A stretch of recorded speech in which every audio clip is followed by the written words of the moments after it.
अस्सलाम वालेकुम, कैसे हैं आप सब? ठीक हैं? तबीयत ठीक है आप लोगों की? आज का हमारा वीडियो लेक्चर है मिनरल्स इन रेकोदिक। आज हम सीखेंगे कि रेकोदिक में कौन कौन से मिनरल्स मौजूद होते हैं और उनकी क्या फार्मूलाज होते हैं। दुनिया में 5वें नंबर पर कॉपर एंड गोल्ड रखने वाला इलाका रेकोदिक है। कॉपर एंड गोल्ड हो या कोई और मेटल हो, कभी भी प्योर फॉर्म में ज़मीन से नहीं मिलती। प्योर फॉर्म में कभी ज़मीन से नहीं मिलती, चाहे कॉपर हो, गोल्ड हो, आयरन हो या कोई और भी मेटल हो, कभी भी प्योर फॉर्म में ज़मीन से नहीं मिलती। उसके साथ बहुत ज़्यादा इम्प्योरिटीज़ होते हैं और उन्हीं इम्प्योरिटीज़ को मेटल से निकालने का एक प्रोसेस होता है जिसे नाम दिया जाता है मेटलर्जी। मेटलर्जी के मज़ीद और भी प्रोसेसेस होते हैं। हर एक मेटल के अलग अलग प्रोसेस होते हैं। कॉपर के लिए अलग प्रोसेस इस्तेमाल होती है, गोल्ड के लिए अलग इस्तेमाल होती है। जैसे गोल्ड के लिए इस्तेमाल होती है साइनाइड प्रोसेस इस्तेमाल होती है गोल्ड के लिए, और कॉपर के लिए अलग होती है, आयरन के लिए अलग होती है, एल्यूमिनियम की अलग होती है। इसी तरह हर एक मेटल के लिए अलग अलग प्रोसेस इस्तेमाल होती है। कुछ ऐसे प्रोसेसेस होते हैं जो दो या दो से ज़्यादा मेटल्स के लिए इस्तेमाल किए जाते हैं। पहले यहाँ पे हमने मिनरल लिखा है जिसका नेम है पायराइट।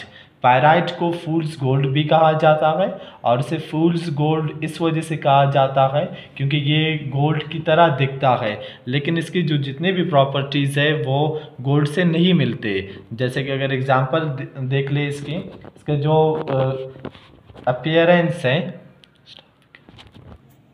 इसकी हार्डनेस अगर देखें, ये गोल्ड की निस्बत बहुत ज़्यादा सख्त होता है, बहुत ज़्यादा हार्ड होती है और इसकी कलर भी डिफ़र करती है गोल्ड से। और इसका फार्मूला है FeS2। ये एक सल्फ़र कंटेनिंग एक मिनरल है। इसके अंदर आयरन है, आयरन का जो सैंपल है Fe, और सल्फ़र इसके अंदर मौजूद है। इसे हम कह सकते हैं कि आयरन सल्फाइड भी कहते हैं। इसे आयरन सल्फाइड भी कहते हैं, आयरन सल्फाइड कह दे या इसे पायराइट का नाम दे दे। उसके बाद दूसरी जो मिनरल रेकोदिक में मौजूद होती है वो है कैल्कोपायराइट। कैल्कोपायराइट वो अभी पायराइट अगर देख ले, हमने यहाँ पे डिस्कस कर ली, पायराइट वो है जिसके अंदर आयरन हो और सल्फर हो। आयरन और सल्फर का जो मिनरल होता है उसे नाम देते हैं पायराइट का। ये कैल्कोज के साथ अगर अटैच हो तो उसे नेम दिया जा सकता है कि उसके अंदर कॉपर भी है, आयरन भी है और सल्फर भी है। इसी तरह अगर मेटलर्जी में अभी हमने एक एग्जांपल के तौर पर डिस्कस की थी कि अगर इम्प्योरिटीज़ को मेटल से अलहदा कर ले या मेटल को ही इम्प्योरिटी से निकाल दे, जो प्रोसेस होता है वो मेटलर्जी होती है। तो यहाँ पे जो मेटल्स है, कॉपर है उसे अलहदा किया जाता है, आयरन को अलहदा किया जाता है जिनकी ख़ास तौर पर ज़रूरत होती है। इसी तरह जो चिकनदिक में भी जो ओर्स लगे गए वो आयरन के ही ओर्स है, आयरन के ओर्स है और भी मेटल के मौजूद होते हैं जैसा कि कॉपर के भी होते हैं। इसी तरह थर्ड जो मिनरल यहाँ पे मेंशन है वो बोरनाइट है। बोरनाइट भी एक मिनरल है, सल्फर कंटेनिंग मिनरल है जिसको हम लोग सल्फाइड मिनरल का नाम भी दे सकते हैं। इसी तरह कॉपर Cu5 जो कॉपर का सिंबल है, Fe आयरन, S4 यहाँ पे सल्फर की अमाउंट तादाद ज़्यादा है बनिस्बत पायराइट की और कैल्कोपायराइट की। उसके बाद फोर्थ यहाँ पे मेंशन है क्यूपराइट है। क्यूपराइट एक मिनरल है जिसके अंदर कॉपर एंड वाटर है, कॉपर और पानी इसके अंदर मौजूद है। इसी तरह फिफ्थ यहाँ पे मौजूद है कैल्कोसाइट है। कैल्कोसाइट कॉपर सल्फाइड है, कॉपर कंटेनिंग ये मिनरल है। इसी तरह कोवेलाइट है, ये भी कॉपर कंटेनिंग एक मिनरल है। उसके बाद एक यहाँ पे मेंशन है जिसे जिप्सम कहा जाता है। जिप्सम भी एक मिनरल है, ये कैल्शियम सल्फाइड है, कैल्शियम कंटेनिंग एक मिनरल है, ये भी रेकोदिक में मौजूद होती है। जैसे कि हम ये कह सकते हैं कि रेकोदिक के अंदर कॉपर एंड गोल्ड के डिपॉजिट्स हैं। यहाँ पे मादनियात कॉपर एंड गोल्ड है, लेकिन ये सीखना बहुत ज़्यादा लाजमी है कि कॉपर और गोल्ड तो मौजूद होते हैं लेकिन इनके अलावा और भी मिनरल्स मौजूद होते हैं और भी मेटल्स यहाँ पे मौजूद होते हैं। जैसे कि यहाँ पे कैल्शियम हमने एग्जांपल के तौर पर लिखी है कि कैल्शियम कंटेनिंग बी मिनरल मौजूद होती है जिसे जिप्सम का नाम दे देते हैं। इसी तरह और भी मेटल्स के मौजूद होते हैं जैसे कि एल्यूमिनियम, पोटाशियम, मैग्नीशियम, इसी तरह सिलिकॉन, इसी तरह मैग्नीशियम, ये बहुत सारे मेटल्स के मौजूद होते हैं। नेक्स्ट यहाँ पे जो मेंशन है एमेटाइट है, जो आयरन कंटेनिंग एक मिनरल है जिसका फार्मूला Fe2O3। इसमें O3 ऑक्सीजन कंटेनिंग है, ऑक्सीजन इसमें मौजूद है, ऑक्सीजन का आइसोटोप ओजोन यहाँ पे है। उसके बाद यहाँ पे जो मेंशन है मोलिब्डाइट है, मोलिब्डाइट MO, ये मोलिब्डियम का सैम्बल है। मोलिब्डियम एक एलिमेंट है पीरियोडिक टेबल में, उसका सैम्बल है MO, इसे नाम दिया जाता है मोलिब्डियम। और मोलिब्डियम एक ऑक्सीजन कंटेनिंग एक मिनरल है जो रेकोदिक में मौजूद होती है।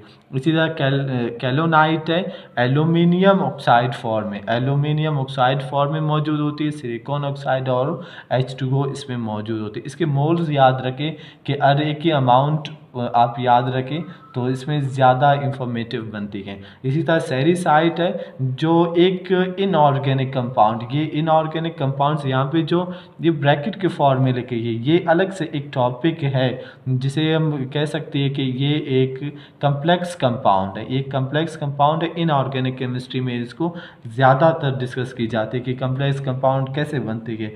तो ये एक कम्प्लेक्स कंपाउंड है जिसमें एक पोटाशियम एल्यूमिनियम है, पोटाशियम एल्यूमिनियम। इसी तरह एलोनाइट है, एलोनाइट पोटाशियम एल्यूमिनियम, ये हाइड्रोस सल्फाइड है, ये हाइड्रोस सल्फाइड है। इस वजह से इसमें एक्सा OH है, हाइड्रोक्साइल ग्रुप एक्सा 6 की तादाद में मौजूद है और सल्फेट यहाँ पे 2 है, 2 मोल की तादाद में इसमें मौजूद है, जो पोटाशियम एल्यूमिनेट। इसी तरह इसे हम लोग नाम दे सकते हैं एलोनाइट का।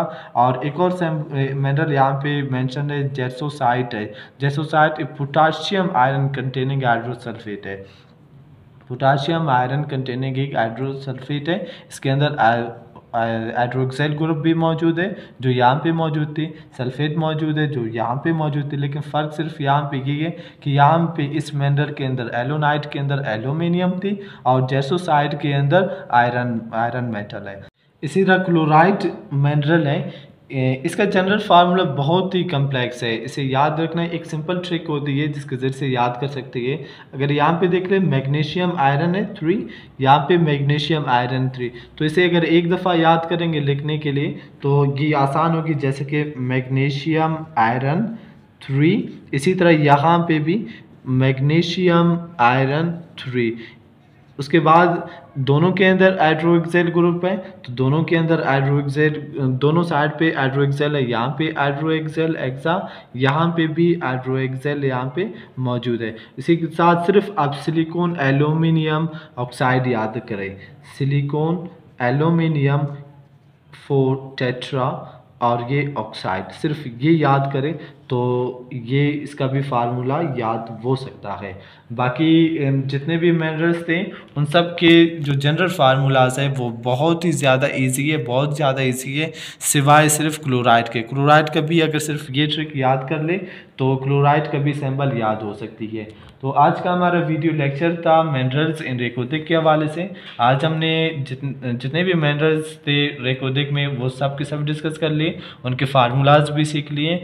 ये वीडियो लेक्चर बहुत ज़्यादा इम्पोर्टेंट है, ख़ास तौर पर जो जियोलॉजी के स्टूडेंट्स हैं उनके लिए, और जो डिस्ट्रिक्ट चागे के स्टूडेंट्स हैं चाहे वो केमिस्ट्री के हैं या जियोलॉजी के, उनके लिए बहुत ही ज़्यादा इम्पोर्टेंट है।